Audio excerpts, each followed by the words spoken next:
راجل لقى زجاجة على الأرض، أول ما مسكها اتحولت فوراً لفلوس. اتصدم جداً، وفي نفس اللحظة ظهرت قدامه شاشة بتقول إن أي زبالة يجمعها هتجيب له عائد 1000 ضعف. حاول يسأل أكتر من شخص لو شايفين الشاشة، لكن كلهم افتكروه مجنون أو تجاهلوه. ساعتها فاهم إن هو الوحيد اللي شايف النظام. علشان يتأكد فضل يجمع زبالة كتير، واتصدم لما لقى رصيده زاد أضعاف مهولة. بعد شوية جاله إشعار عن لمة المدرسة.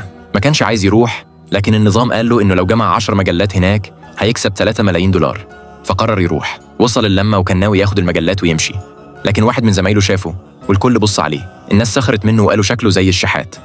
شاب غني حب يهينه وبعت حبيبته السابقة تديه فلوس، لكن الراجل تجاهلها تماماً. الشاب الغني قرب وقال له إنه ما ينفعش غير يلم زبالة وإنه هيفضل فقير طول عمره. الراجل قرر يمشي، لكن زمايله حاولوا يقنعوه يتقرب من الشاب الغني عشان شغل، وهو ما اهتمش. الشاب الغني اتعصب وركله وقعه على الأرض. الراجل ما استحملش الإهانة، قام وصرخ وقال إن ثروة الشاب الغني ولا حاجة جنب ثروته، وإنه ما يستاهلش حتى يلمع له الجزمة.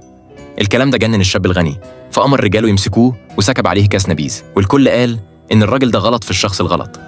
في اللحظة دي النظام ظهر واداله قوة، وبدأ وقت الحساب، والشاب الغني كان هيدفع ثمن غالي